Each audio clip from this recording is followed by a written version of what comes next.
Jamie, thanks for joining us on the DevReady podcast. Jamie's from Mogul. He's a Chief Product Officer. Wanted to get him in really to talk about what it's like developing a product within a startup framework and environment. Thanks for joining us, Jamie. Thanks for having me. Yeah, cheers, mate. Tell us a bit about who you are, what your background is, and how you originally got involved in technology. My career path, the trajectory, looks a little bit odd maybe at first glance, but the overriding theme is generally emerging technology and emerging industry and thinking about what's next. But let's start at the beginning, I suppose. Look, as a young kid, just really loved video games. Only child, was always lonely, and so multiplayer games were sort of always high on my priority list. That led me to the world of PCs. This brand new thing called the internet was taking off, and I was just desperate to get online and play multiplayer games. So I talked my parents into buying me my first computer, Pentium 233. Your first sale? Yeah, that's right. 32 megs of video RAM. You know, it was pretty flash at the time. And well, of course, I told them I needed it for school, right? I needed it for research. But really, I just wanted to play Quake and Command and Conquer. Nice. So I started building PCs, and I was just fascinated with the opportunity of getting content online and it being available to the world basically immediately, right? Yes. The democratization of information dissemination, like the next printing press, that sort of leap, and that was really exciting. And of course, I didn't think about it in those terms back then. I didn't have the vocabulary, but fundamentally, intrinsically, that was what excited me. And so I started teaching myself how to write HTML. I was using Microsoft Front Page actually as a WYSIWYG, and then reverse engineering it and looking at what code it was spitting out to understand how it was generating what I was building. Very nice. A little bit of PHP and a little bit of Java and a little bit of CSS and some CGI scripting and this sort of stuff. And then I decided that, obviously I need to try and make these things a bit prettier as well. So I taught myself how to use CorelDRAW, and then it was PaintShop Pro and eventually Photoshop. And, now there are a dozen better design tools. And that was sort of the beginning of everything. I started freelancing. I started, doing some design work and some web builds for small businesses around the territory in South Australia. But gaming was still sort of, at the heart of everything. I mean, part of the reason that I did that was to create a presence for my clan. I'd started a Quake World team, and I wanted to represent them. First website. That's right. The first website was actually a clan website. And I ended up doing some design work for EA Games and Microsoft Games, and working on Telstra Game Arena, which was formerly Wireplay, and their COGS application, and all a long time ago now. A long time freelancing. Got a good break as creative director at Tats Group, which is New South Wales Lotteries, Tats Lotteries, those guys. And then that turned into a head of user experience role. Moved on later in my career to the AFL as head of user experience there, and then really sort of got back into startup land rather than working for big businesses. I guess almost a throwback to my time as a freelancer, managing distributed teams, where I would sort of wrangle up a bunch of designers and developers to work on a project with me. But now very, very product focused as opposed to services focused. Was one of these startups which I co-founded, and we were working on a transit application similar to Citymapper, and underpinning that application was some novel technology which I'd submitted a patent for, which was in essence the opportunity for someone with a mobile phone to be able to engage with an out-of-home screen, a digital out-of-home screen, DOOH as the industry sort of acronym goes, but without needing to pair, without needing basically any friction. And we accomplished this with a novel arrangement of proximity-based beacons, Bluetooth beacons, and creating a link between the two, so that the device would figure out which screen it's next to, and it would make some calls to a server to understand what content was currently playing on that screen, and then it would be able to service content related to whatever's on that screen. Get it? So actually pretty simple when you water it down, but a pretty big deal for the industry, and that technology has gone on to see a lot of acclaim. After Contact Lite, The next major project was Horizon State, which Yes. you're familiar with, which was the world's first blockchain voting solution, using distributed ledger technology to create a perfectly secure, auditable, transparent, safe and cheap record of a vote, which has a lot of tremendous knock-on effects, positive knock-on effects for not only our national budget, being able to run, for example, the same-sex marriage plebiscite for $1 million instead of $120 million. That's a big difference in numbers, isn't it? Yeah, absolutely. But also, really important knock-on effects for developing nations and those where sometimes it's not so safe to go to a place of polling, right? There's violence and there's a lot of corruption, and so this provided the opportunity for us to move the needle there as well by making it safer and keeping people accountable.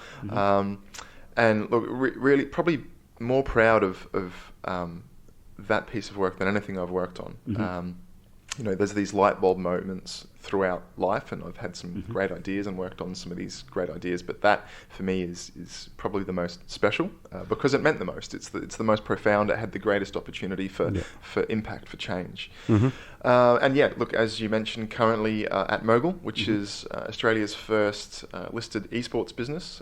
We build basically infrastructure to support the rapidly growing esports competitive landscape, basically tools for tournament creation. Yeah, nice. Online prizing, this sort of stuff, which is really fun. Back to my gaming roots again. It's amazing how much of your early story lines up with mine. I even went into the games programming at uni, and then we started our startup, which we've been doing since then. But it was very similar into games, learning front page, HTML, Corel, Draw, 3D, then Photoshop. Nice. Yeah, very basic understanding to get you through. But yeah, it's amazing how then it just diverges separately. You've had multiple startups and different levels of success along the way. Yeah, I mean, look, as we were discussing earlier offline, startup. I love startup life. The flexibility, the control. More often than not, it's the opportunity to work on passion projects with people that are just super motivated. Really intelligent, passionate, hardworking people who share the vision. And sometimes that's hard to find in big corporate environments. And even when you do find those sort of people in big corporate environments, there's usually a lot of bureaucracy and red tape which slow things down. So early stage businesses thinking about technology, emerging technology, helping devise new solutions, create better solutions to old problems. This is what I find fun, but of course there's a lot of risk involved, both from a capital perspective, from a job security perspective. A lot of these startups just don't work. The attrition rate is high because not every idea can succeed. Yeah, and you sort of touched upon. So you went from tech, like building tech, to UI. What was that decision, and why did you go into that more UX, user experience side? What drew you to that? When I was building those websites in the early days, it became very apparent that it didn't so matter much how good I was at building something if I was building the wrong thing. Yes. And so very quickly I became fascinated with behavioural psychology and trying to understand why what I built was resonating or working or not.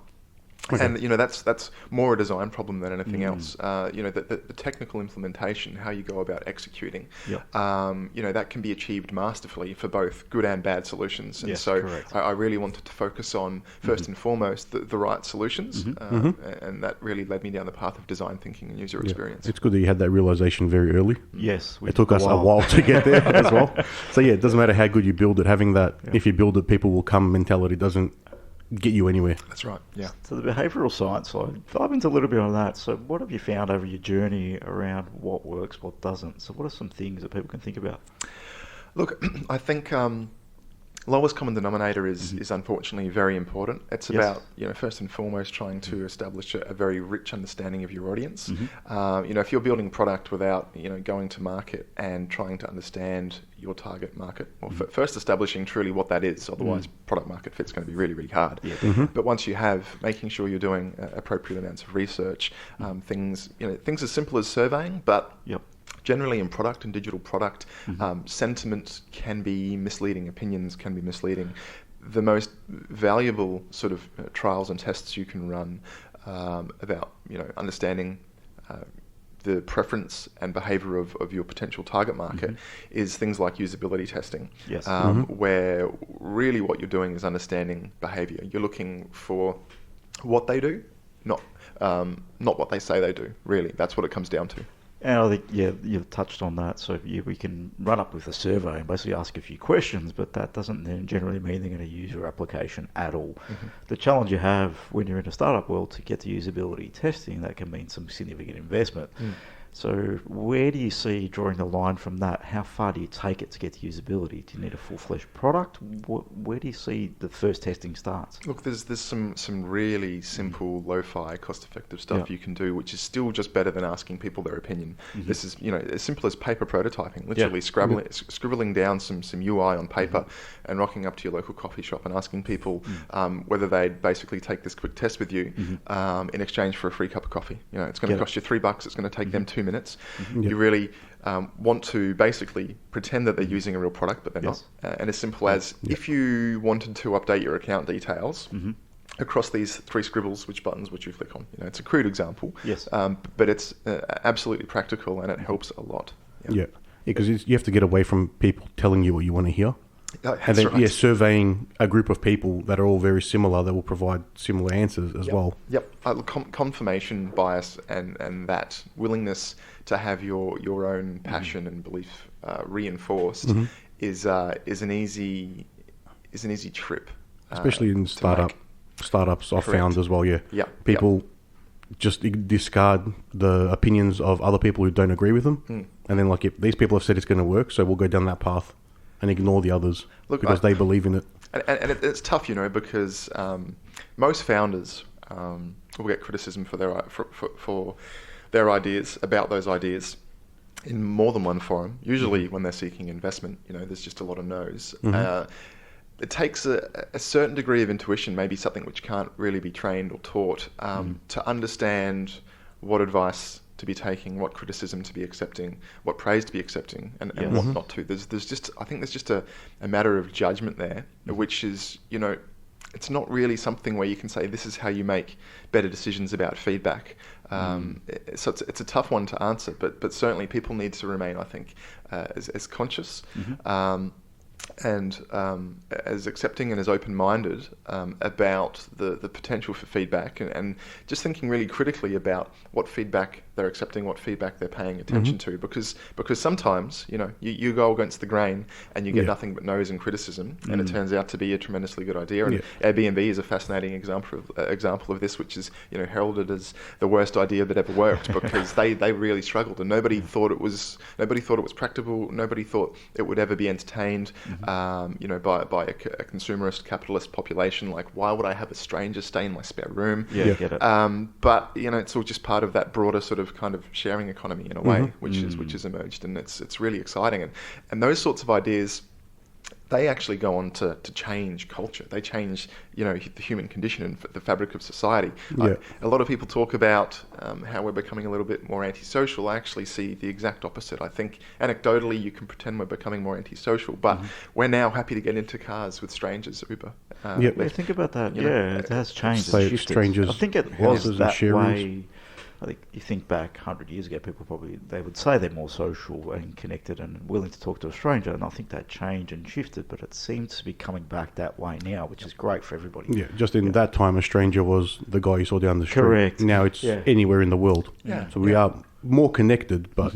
And being a gamer, spending a lot of time online, I've made some of my best friends lifelong friends, people who I now see IRL, quite often. But that indeed copped a lot of criticism for a long time and still does. But because we are so connected, we are the most social that any generation has ever been. And of course, it's a different kind of socializing, right? But that's also not a bad thing. I think people are just kind of resistant to change. In that, give us 50 to 100 years, and we won't need to be having this conversation verbally. We'll be exchanging ideas via thought, and that's just a different kind of communication. Right? It's a different take on it, because a lot of people just talk about we're not as social as we once were, but how social were we really? I think we, as things change, we don't really associate to the past, and we say, okay, we used to make phone calls, used to go for coffee, we used to do this, that, but how often did we really do that? I think it's easier to say that was better than it is now, and I think we get a little bit lost in that. So it's an interesting take, because a lot of people just say, yes, we aren't as social, but when you look at it, it's a different way. They're very similar, just the terms have changed. The coffee and the talk is now Netflix and chill. That's right. 100%. That's very, very cool. So let's jump a little bit into, obviously you were in corporate world, so let's not go too far there, but let's jump into the startup. So Horizon State's clearly one that we know a little bit about. Let's talk a little bit about how that sort of evolved, how you got involved in Horizon State and how you took what you knew from a corporate world into a startup, which really, I don't think, from what I know, it wasn't your concept. You came into that project. How did you see that? So, look, my experience at Tats Group was priceless. I mean, at Tats Group, we were kind of building out a startup within a very large institution, and that gave us some flexibility and some liberty, which a typical startup wouldn't be afforded. But as an example, we were a separate entity so far as a business registration is concerned. We were a subsidiary of Tats working within the walls of Tats, and so we were given permission to move fast, at least early on, and build out a big team with kind of like an unlimited budget. We were drawing on the profits from the large business. While trying to do things such as, deliver the company's first mobile app. It was 2009 when I started working for Tats, and the iPhone had been around a couple of years, and it was time to start thinking about it. So a lot of learnings there in terms of team building, in terms of deploying emerging technologies to markets that aren't necessarily that savvy in respect to that technology. And so that, look, in a nutshell, that was massively beneficial. And so moving on to future opportunities, using that as ammunition, it really helped me create the best possible starts for some of these small businesses, which obviously had far more limited budgets. But on the topic of Horizon State specifically, I joined a not-for-profit democratic movement called MyVote, spelled MIVOTE. And the premise of MyVote was that rather than waiting for an election every few years and then voting for a package of policies, or unfortunately, as most of the populace does, they vote for personalities or parties rather than even the package of policies. And we wanted to try and think about ways to enable any constituency to have their voice heard in a more frequent manner, voting on perhaps a per policy basis where they had the interest or the knowledge to actually learn up and have their say and influence that outcome in between election cycles. When I joined, there wasn't really any concept for how this would be delivered, but it was clear that it needed to be internet-based because standing up, polling stations every week or every month or every few months was just completely, an untenable idea, and just too cost ineffective, and just not very efficient. It was around the same time that I'd been dabbling in Ethereum. I missed the Bitcoin wave, but I'd been reading a lot about Ethereum and had been subsequently reading a lot about distributed ledger technology. And it seemed to me that this could be potentially a very, very good application for digital voting.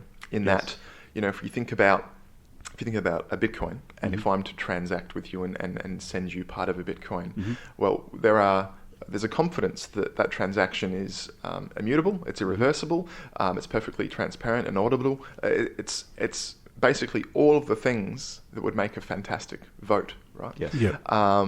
And based on the technology that all this is built upon, it's yet to be compromised. And I think the only real risk in regards to it being compromised is quantum. But of course, everything is potentially compromised. That changes everything. And of course, people see, this exchange has been hacked or someone lost some Bitcoin. But fundamentally, what we're seeing is the erosion of centralized services in terms of their security practices and processes. We're seeing centralized services being compromised, not the blockchain itself, right? And so, that's sort of how it all began. We lent on some third-party help and got a prototype sort of built out within just a few months, and it was a proof of concept that worked. And so we were pretty chuffed. The idea had legs. It was proven viable. And we spun out the technology into a business called Horizon State, whose intention was to take it global and to commercialize it. And ended up working with small councils in New Zealand and South Australia, and had great conversations with national governments, Gibraltar and Afghanistan. Travelled the world in a very short amount of time during that sort of crypto blockchain boom. But it was all very exciting, and as I said, very proud of that work because the precedent that we set, we sort of really started this idea that maybe online voting can begin to happen in places outside of Estonia, which is more or less the only place in the world doing it right now. I didn't even know that fact, but clearly you would. So we, I feel like it's remarkable to be a part of something that important, that special. Why do you think Estonia is the only one doing online voting right now? Well, because look, inherently it's insecure, right? Yeah. Whether it's digital voting on machines or whether it's online voting, the infrastructure which underpins that communication just isn't up to task. It doesn't provide the right degree of confidence that we aren't going to make it easier for people to manipulate outcomes, where blockchain changes that.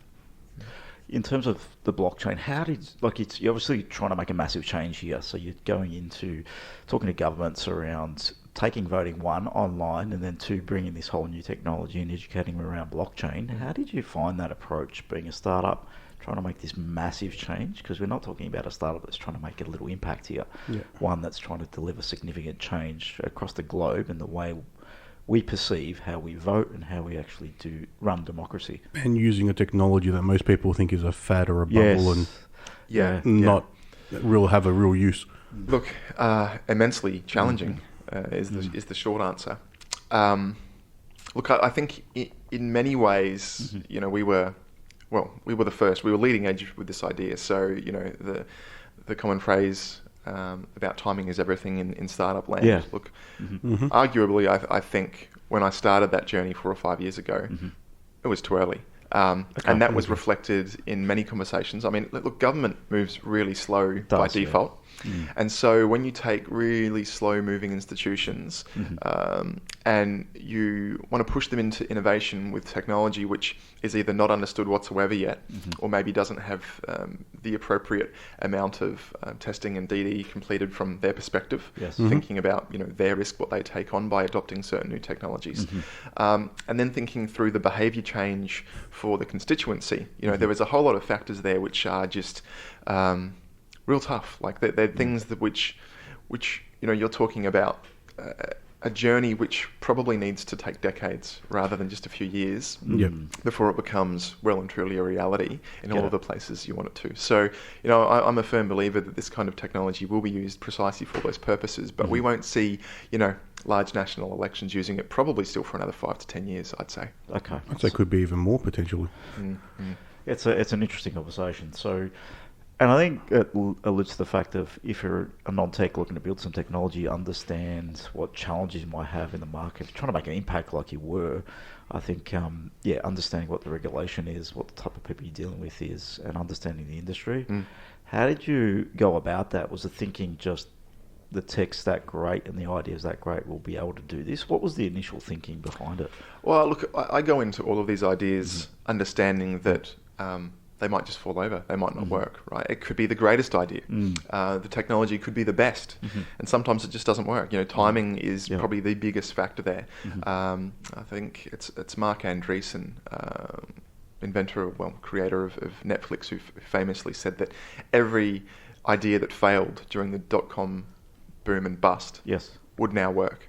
It's always a matter of timing, and so I go into these projects understanding that I'm going to try and take a stab at something which I obviously believe is viable, and we can make this fly, it can succeed. Yes. But you've got to go in also appreciative that it might just not work. And so, look, I mean, in respect to co-founders who are non-technical, I think you're right.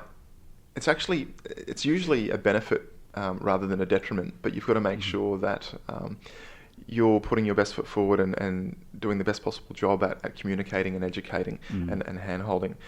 Sometimes this can be a little bit frustrating, but more often than not, they bring essential skills to the table which a technical co-founder or even a user experience and design co-founder might not. So those complementary skills are really critical. I generally have a rule of thumb that in most startups, you want a gun designer, a gun developer / programmer. You need basically a gun sort of BD. Yes, someone that you can talk the talk, that's communicate right. out there. Those those are really the three essential things. You need the guys that can build the thing, and you need the guy that can take it to market. And very, very quickly after that, you'll start to look at what is very specifically, marketing muscle and this sort of stuff, right? But even in the early days, depending on what the model is and what the product is, you don't necessarily need that sort of CMO type figure to get going. And I mean, look, in terms of practical, actual experience, my current role at Mogul as Chief Product Officer is working with another three very successful, very intelligent individuals. One of them actually comes from a financial services background and made a fortune playing online poker. That's an interesting background. We have another person from media and sports. Yes. We've got another person from the world of games publishing, so very much in the video games industry, but not necessarily involved in esports, despite having launched some of the world's biggest esports titles. But it's a great mix of knowledge, and that's important. So I'm happy to be able to bring to the table first-hand experience, being sort of semi-pro. I played for Australia's best Counter-Strike team once upon a time. Okay. Awesome. But also having that sort of technical leadership background and hands-on user experience design. It's complementary, and I think that's an essential part of seeing success in any startup. Because if you're missing a great developer, or you're missing that great designer, well then the product is basically compromised. And if you don't have somebody who can talk the talk, walk the walk, take it to market, do the deals basically, or think about go-to-market strategy and think about marketing in the right way, again, it's the comment you made earlier. You can't just build it and expect people will come. There's more to it.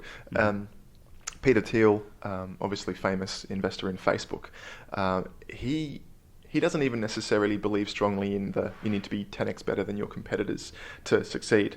He's a big believer in build a great product and then take it to market stronger, market it better. Market it better than your competition. Pretty much, like in essence, and it sounds crude, and this is only, I guess I'm taking his perspective slightly out of context, but if you can spend more on marketing than your competitors, and you have otherwise, a pretty even product, then you're going to win.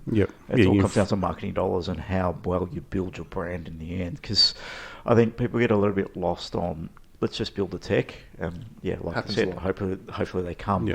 But in reality, there are more than likely, if you're building technology, I was on a conversation with a guy that supports SaaS products, and he said there's minimum 9-10 SaaS products within a competing market of yours. So what's your point of difference? In reality, from a feature and function set, you're going to have some similarities clearly across that. Your difference is how you market it and how you service that product. So it's a very interesting conversation around what do you do differently. I think marketing brand is still pivotal, and then how you niche your market as well in terms of who you're communicating to. Correct. I mean, you just can't understate the importance of how you take the product to market. I mean, in any business, of course, you're going to be striving for 10x improvements over the status quo. Of course, you're going to be looking for features that differentiate and give you an edge in the market against your competitors. Obviously, you'll do those things. But even those things unto themselves, even if those are reasons for long-term success. If you want to pour fire, if you want to pour accelerant on that fire and really get it going quicker, well then you still need to think about money spent, how you spend it in terms of marketing, and also which markets. Mogul has a few high-quality competitors. In fact, there's a couple solid pieces of technology businesses that are up and running and doing well.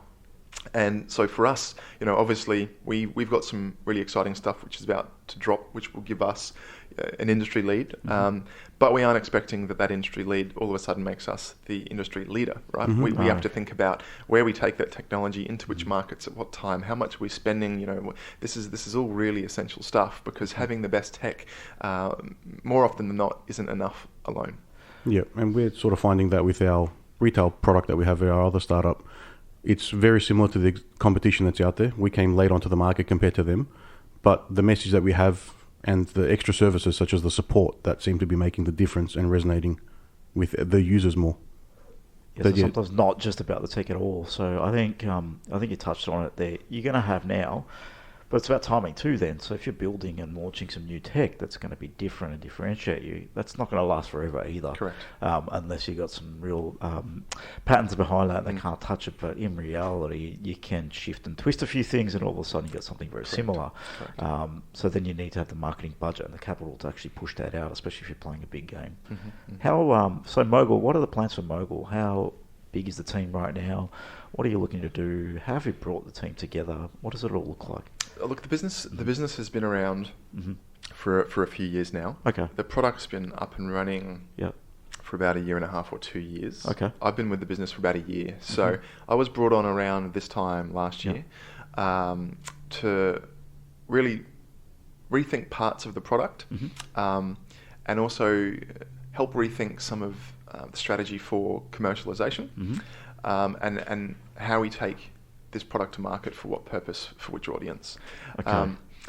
It wasn't immediately apparent to me what the right decisions would be, and it's part of the reason that I love being involved in startup as a full-timer, committed to the brand, committed to the idea, committed to the product. Because as a consultant, which I've spent some time in, mind you, you're going out to businesses and in a very condensed amount of time, somehow you need to figure out the entire business and all of its nuance and then make the right decisions for the future of the business, which is way harder than anybody actually ever acknowledges. Yeah, correct. And I think more often than not, consultants are making ultimately what are...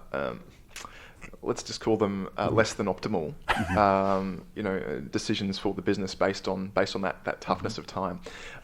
So the first few months at Mogul was learning a lot while also starting to plan out what things might look like from a product perspective, and what our priorities are from a feature set and from an acquisition strategy perspective. Now those things are finally in full swing. We've got a really, really exciting roadmap ahead of us with a world first and industry first piece of tech, which is indeed a patentable opportunity, which I'm super hyped about. We'll get to talk about that more over the next few weeks to month. But in essence, look, in a nutshell, we're looking to be the world's best from a technology perspective. But right now, there's an incredible focus also put on which markets we're entering and when and how, and thinking about the competitive landscape, where purposely avoiding some of the markets where our competitors are strong, and looking at some of the markets which they're not. So for us right now, South America and Southeast Asia and India are all enormous growth opportunities because they're underserved in terms of this infrastructure, and we're already there. We have thriving communities playing on our platform, creating events, hundreds of people rolling through the door for matches, and that's going to be a key focus for us moving into the rest of 2020. That was a good point you made there. So if you are in a market that's, obviously you've got competition, I think you touch upon it, finding a market they're not serving well enough, or something you can niche into, and you've obviously got a location-based sort of target there in terms of countries and particular continents you're targeting. But if you're a non-tech, you can focus on a niche. It could be an industry that's not getting served well with a particular type of product. That's so right. It's a valid point in terms of how you actually build your strategy behind it. So with the strategy, you obviously come from a UX. Horizon State, you probably looked at more learning around how you roll out a product and especially understanding the landscape. What do you look at when you're diving into the strategy and how to market a product, and what's important?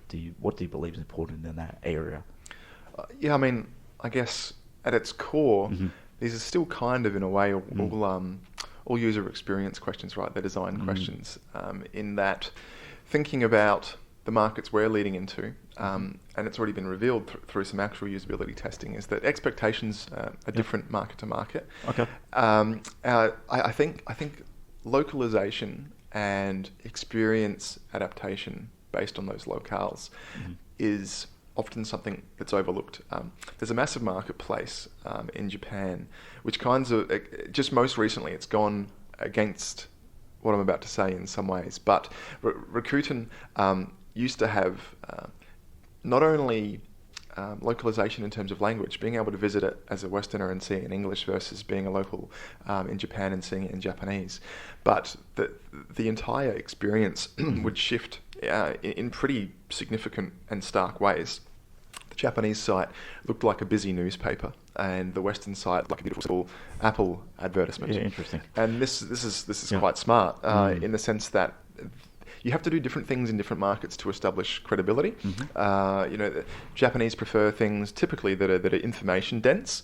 They like to be educated and believe that they have all the right information before making a purchase decision, as an example. Whereas the West tends to be a little bit more enamored by bright and shiny objects and one-word slogans and these kinds of things. And so I think that's probably most often the most overlooked aspect Yes. to pushing product into various new territories.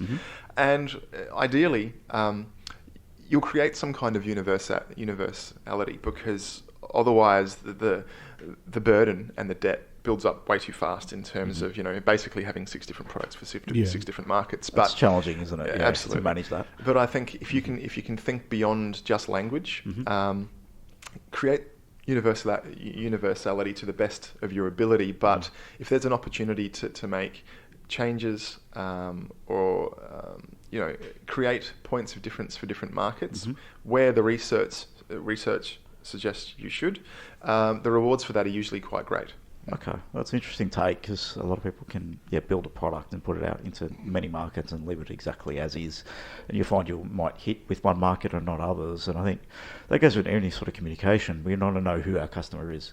We want to know what they're attuned to buying, what their interests are, and what sort of needs they have. And you said the Japanese site's got a lot more content and more like a newspaper. They like a lot of content-rich stuff and probably some more rich imagery, I imagine, on that side as well. It's a cultural thing you have to understand, not just be able to have it translatable, which is it's all well and good to most people think of. Yeah, that's right. It's all well and good to say, well, look, my product's digital. We distribute it over the internet, so it's just global immediately, which is true, right? But it's true in the crudest sense, in that without appropriate localization, language is a baseline. But going beyond that and thinking about what actual patterns might need to change, how might the feature set differ to cater for local interests and local expectations. That stuff can be massively valuable. In some cases, it's just not that important, in that we're just going to make it available globally, but really our target markets are X, Y, and Z anyway. Yeah, get it. But if there's a business interest in a certain region, it pays to go and do that legwork to do the research. Yeah, it's very smart. So, and the same would be per industry and per user type as well. That's right. You've obviously got different users and personas that use your application, and they're all going to have different journeys and different requirements, really. So we have to consider all that through the design of the product. So when you're designing your products, are you pretty much, how do you do that? Do you work on your own, doing your research, bring it back to brainstorming with team? How do you make decisions? What do you do there? The starting point for me is just an endless stream of thought. I've always... Endless stream of thought, what does that mean? Well, I never really stop thinking about the problems that I'm trying to solve. So, for me, I've found that my greatest ideas usually happen sitting on the couch in the evening staring through the TV because there's some junk on, or standing in the shower. And so I've never thought about work and life as something that needs to be balanced. For me, they're just kind of one and the same. I'm a technologist at heart. I love what I do. I love building technology. I love thinking about the future. I love thinking about technology and emerging industry and emerging tech. So for me, the start of the process is a little bit nebulous in that it's hard to define, but I guess I just have an overactive mind, and I'm thinking about this stuff a lot. From there, the start of the process is generally in isolation. I like to try and throw some things down onto paper, either quite literally scribbling them down or just jumping straight into a tool such as Sketch and trying to visualize some of my ideas. So get it out of your head, basically. Get it out of my head, yep. And that's really the part of the process where some real robust research starts to begin. Either competitor research or market analysis, or starting some of those lo-fi sort of usability testing methods, which I talked about earlier.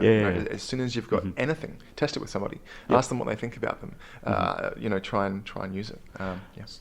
And in terms of test it with somebody, I think people get stuck on the case of, this is my idea, and we get it all the time. People come to us and say, please sign an NDA to look and help us.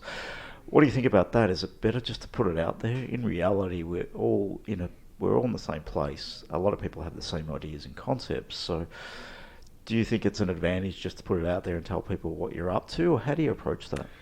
Yeah, people become very, very protective of their ideas. But, every idea is derivative. If you've thought of it, somebody else will, and maybe they already have. Yeah, correct. But I don't sign NDAs. If that's a prerequisite to have a conversation, I don't bother. And the bottom line is, if someone wants help or advice or guidance with an idea of theirs, it's their idea. They're the ones that are passionate about it. Even if I thought it was a good idea, I don't have the passion. And the passion is what's going to take it to true success, right? I could try and pinch their idea and hire some development guns off on the side and maybe build something similar. But if I don't really care, if it's not consuming me, yes, then my chances of beating that guy are basically nil anyway. So yeah, my advice to any entrepreneur that wants some early feedback on their ideas is to share them, because if they are genuinely passionate about it, if they're not just trying to flip something for a buck, and this is their obsession, then they're going to win. Yep. I think the obsession and going to win is very important here, because if you are out there looking to build something and it's just for $1, generally it's not going to work unless you get a little bit lucky along the way or find the right investor and build the right team. If you're not passionate, like you said, and willing to, you're jumping into no man's land in some reality here, where you're basically looking at a concept, an idea, how you're going to deliver this. You really have to be thinking about this, like you said, 24/7. Things pop into your mind. How are you going to do this? If you're just going to work a 9-to-5 job and attempt to build something and make an impact, especially the level of the Horizon State and Mogul and new technology, it's really never going to happen. You'll struggle to get investment if you're just trying to flip something. Yes. They won't see the passion in you, and then why would they put money into you? Well, look, it's surprising what people will invest in. I'm sure you'll find some investors who love that idea. But it's also a little bit naive in the sense that, and unless this seems just like a slam dunk, if there's any hard work involved in taking this idea to the point it can be flipped, and you don't have the people that are passionate actually about it to begin with, then it's always going to be a monumental challenge. You're pushing shit uphill. Yeah, exactly. But shit uphill, exactly. You thinking which idea is going to be a slam dunk isn't necessarily indicative of which one is. Correct. Or that's just your theory too. Yep. I think, and like you touched on it before, it can start at the problem rather than the concept. And I think you mentioned that with the Horizon State. You saw there was more of a problem that you're trying to solve rather than here's a piece of tech we are going to deliver to the market. And I think if you start there, you generally can get buy-in on the problem. And I think this is what this podcast is about. The buy-in on the problem is really about how do we help some non-techs actually build some better technology and get some insights and feedback from people. It's not about making $1. We're not making anything off doing this. It's more something passionate about sharing to the community about how to take the right steps to get your concept, your idea you're passionate about to market. So I think if you take a step back and just take the money off the table, is this something you want to be doing long term? You look at how you can monetize it in the future, or it might not be the first thing you think about. So when you look at a market, and you said you're looking at strategy, right? In terms of, are you approaching it in terms of the biggest problem you want to solve, or the people you want to help, or is it more about where I can get the most bang for buck? What are the big things there? Look at holistically, philosophically, and Steve Jobs said it best. It's made ever popular over the internet. But you've got to start with the users and work your way back to the technology. Technical founders can often find themselves tripping up on having accidentally built something great or discovered a great way to do something. Yeah, correct. Or have put together a novel arrangement of technologies in a special kind of way. Yep. And then they end up trying to find a problem that can solve, which is actually a lot harder, right? But if I think we've had that chat a bit before, so about what we're doing in one place. Yeah, it can happen. Absolutely. So the benefit, and while being a non-technical founder in a digital product sphere is hugely challenging, because there's just so much to learn and so much you don't understand, and there's the opportunity to be taken for a run by people who aren't so nice. Yes. The benefit of being a non-technical founder who needs to or wants to build a digital product is that they usually do have a good problem to solve. Yes. And now they need to go off and think about how it can be solved using technology. So they actually are generally sometimes in a better starting position than the technical founder who just has some great technology and now wants to go and find a problem for that. Right. Look, in terms of markets, I mean, do you want to quickly rephrase the question for me? Is it sort of the same thing, moving into those markets? I'd say so. So it was more about how do we sort of pick, I think you've covered it there, so it's more about starting at the actual users themselves and the problem itself, rather than just here's some tech we want to build to solve a problem. I think, from a technical world, you can sort of get lost in that, and I think you've touched upon it really, the answer from a non-tech, there is your advantage. But how do you go about, so from your advantage can be a massive challenge. So you're coming from the other end, so you are a technical guy. Working with non-tech founders, how have you approached it just to probably close the chasm in terms of what they need to know, how do they need to do it, and what have you done there just to help them on that journey? Look, I think a couple things to talk on there. You mentioned monetization earlier and thinking about how you take the product from user needs to a place of where it can grow and be commercially viable. And I think with digital product, especially if it's a consumer-facing digital product, more often than not, the right approach is to ensure you have the funding to reach a critical mass of users and almost not even think too deeply on exactly how you're going to charge those users or make money off of those users right now. Okay. With enough users, you can almost always, not always.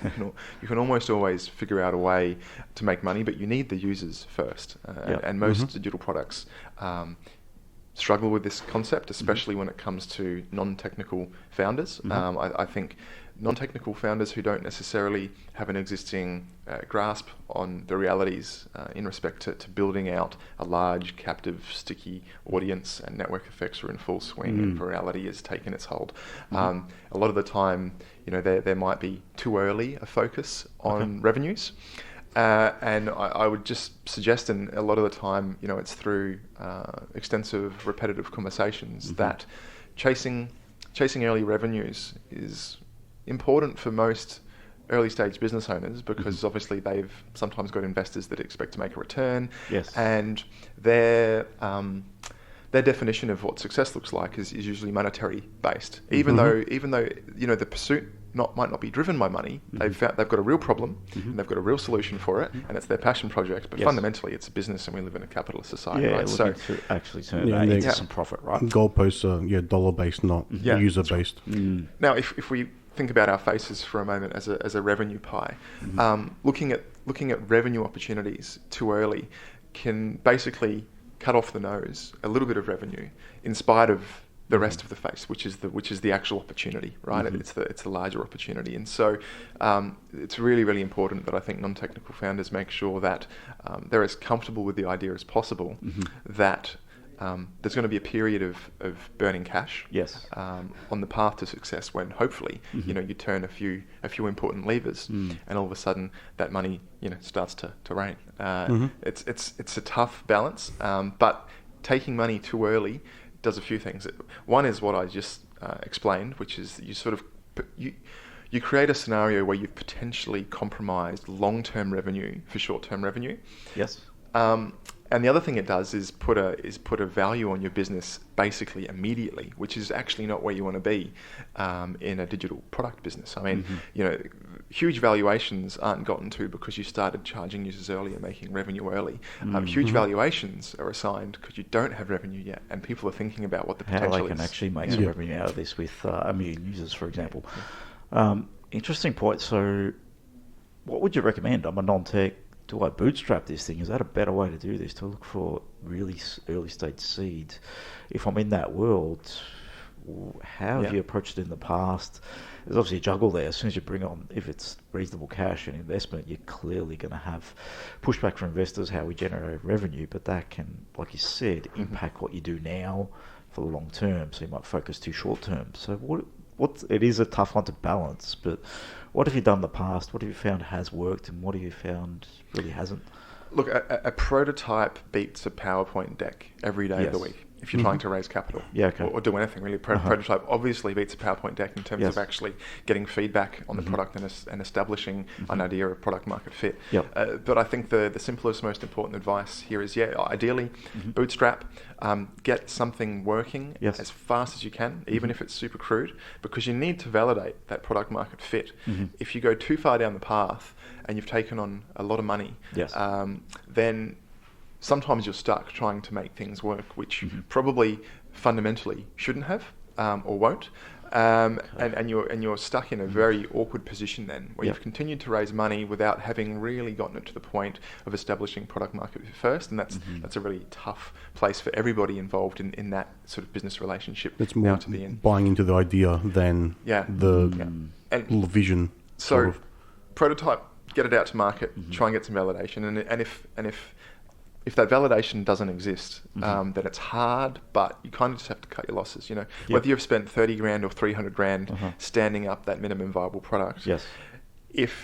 If there's no response, if the market is not saying we want this, we're going to use this, then there's, a sad reality is that you spend another 4 or 5 years trying to make something work, which just won't ever. And you could have been pursuing other great ideas in the meantime. Yeah, and I think you've touched on an idea as an idea. There are many around, and I think if you take the learning from the past experience, it'll give you a good platform to move forward. I think we've talked about this a little bit. So Jamie was involved in advising us on a product which was fair access at the time, and I think the learning for us through that journey was we were attempting to find a market for a product. The idea was always perceived to be great, but never really found the right market fit. And we sort of got to that conclusion that, okay, maybe we need to park this, maybe not right timing, or it's not really answering the problems that we assumed it was. So definitely, it's a hard thing to do. You're in a position where you've got this concept, you've worked on it for a few years, jumped in, jumped out, looked at different markets, different opportunities. But what I found is as soon as we started trying to find a market for a product, take a step back, there's probably an issue here if you're trying to explore a market and find it. In that scenario, we sort of had feedback, prototype worked well. The end users loved the idea, but there was no supplier who would get it to them. There's no buyer. Sometimes you can make it work. Sometimes you can define new categories. Sometimes new things happen, right? Yeah, exactly. But that path is infinitely harder. And as we sort of discussed earlier, if you've got great technology and you're trying to find a problem for it to solve, as I just said, sometimes that happens, but more often than not, that's just the infinitely harder path to trek. And then when the blockchain and all that bubble came along, we thought that's the perfect way to do it because we can crowdfund it up. Yes. But then we're just too late. That market. But and then timing was wrong. Timing. If we were there a year earlier, it would have been a very different conversation. I think timing, you touched on it today, timing can impact the way you roll out a market. So, a couple of good points here. Timing, product market fit, I think people need to consider. In terms of, I'm a non-tech, I'm about to enter into this world. I could be in a business, I could be a founder of a business, I could be a domain knowledge expert. Where do I start? What do you perceive to start? Is it generally, I think you touched on it, do I get the information out of my head? Is that maybe where I might start? What do I do?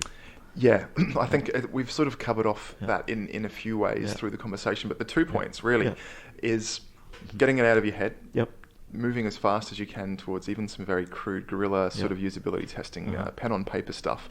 Get feedback, try to establish some perspective on product market fit early. Can you validate the idea? These sorts of things are critical, but in tandem, the theme of timing needs to again be a very conscious, deliberate part of that decision-making process. Is the world ready for it? Is the technology ready to support the idea? Is culture and society ready for it? Is consumer behavior ready for it? And I'll give you one really quick example. Back in 2007, I was beta testing a product called Qik, Q-I-K. This was a video streaming service, similar to Facebook Live, similar to Meerkat, similar to Periscope, which is now part of Twitter. So these streaming services, the first one of those that went to market in a meaningful way was Qik back in 2007. I was running, I think it was a Nokia N95, a Symbian Series 60 device at the time. I had 3G on that device, but most people were still on 2G. So data was super expensive. Yeah, at that time, yes. And so the idea that I would install the Qik app and live stream video to the world was actually, technologically, it was an amazing feat. It would stream to a web browser and it would be rendered as in a Flash player for somebody on the web, or lots of people on the web to view your stream. But cameras in phones weren't great, data was expensive, data was slow, and so that's an amazing example of something which has obviously become now very popular. People kind of take it for granted. But even just 14, 15 years ago, that era, the timing was wrong for a great idea. And again, reiterating Mark Andreessen's quote, all of the ideas from the .com boom and bust would have now worked. So timing and validation. You need to establish whether you honestly and be honest with yourself whether the timing is right from a technology perspective, from a culture perspective, and then you need to validate that idea with the market. I think like you said, honest, but honest led by someone that's passionate can be sometimes a tough juggle there. So who would you reflect, and who have you done it in the past? Do you have the conversation with yourself, or do you theory that out with a few people and brainstorm it? How do you approach that? Because passion can sometimes take you down the wrong path. Yeah.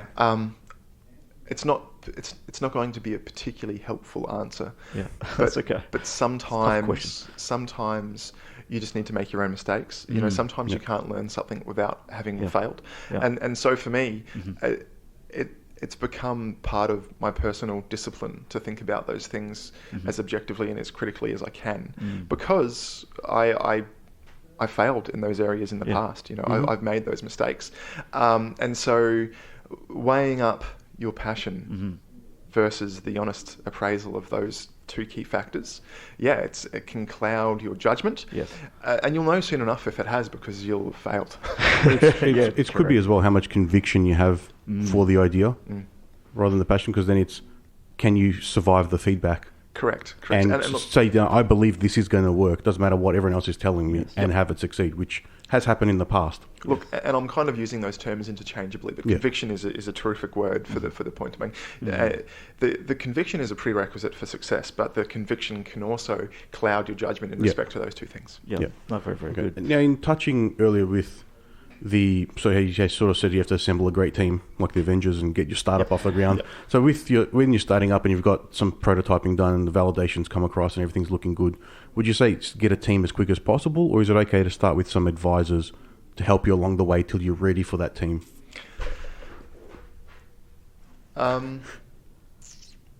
Look, I'd say advisors can very often be superficial. If you can secure some high quality advisors, they can be immensely helpful. But in my experience, it's quite hit and miss. Advisors obviously are usually successful people building successful stuff elsewhere, so their time is limited.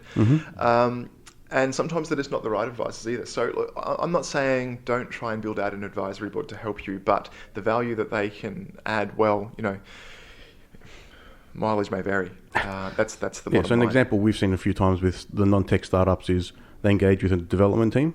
They have no idea what the team's telling them. It's going all over their head. And we advise them to get an advisor that's an intermediary that can help them explain what the team's doing to help them. The translation stuff is massively useful because, especially for non-technical founders, you know, bringing on engineers or working with an outsourced engineering team, there's a language barrier there. There really is. And you need a translator. Japanese sometimes. Correct. Yeah, it's the other way around. And so, you know, in a perfect world, that non-technical founder has a technical founder with them who they trust and can rely on to make sure that they become that conduit for a better understanding. Where that hasn't happened yet, then absolutely you need somebody there in an advisory capacity to help you have those conversations, because the outcomes otherwise are never good. They're just never good. We've seen too many stories go down the wrong path that way. Yeah, that's the whole point of why we're doing this. It's just to keep people on track to things to consider. And we've mentioned quite a number of them today. So I think, Jamie, we might wrap it up there. I think that's been a really good chat looking at how the startup world has treated you, how you've taken ideas and concepts and delivered them, and now what you're doing with Mogul and in terms of building that team and capability and trying to deliver out some new tech again there. So commend you for putting yourself out there and trying to impact the markets in different ways. So yeah, congrats on that, and hopefully that journey works well for you. In terms of yourself, how do people find out about you and touch base if they're interested in reaching out? I'm on Twitter all the time. I'm Twitter's stuck on it. So just at me. It's at Jamie Skella. Skella. Happy to have a yarn on Twitter, and I'll catch up for a coffee or a beer at my esports bar. I just thought I'd throw that plug in right at the end. Esports throw that in. Nice. Where's that located? 93 Queen Street. So it's Australia's first esports bar. Aaron in the office, a guy in the office has visited it a few times. Oh, brilliant. There we go. Has he? Is that the one? Yeah, nice.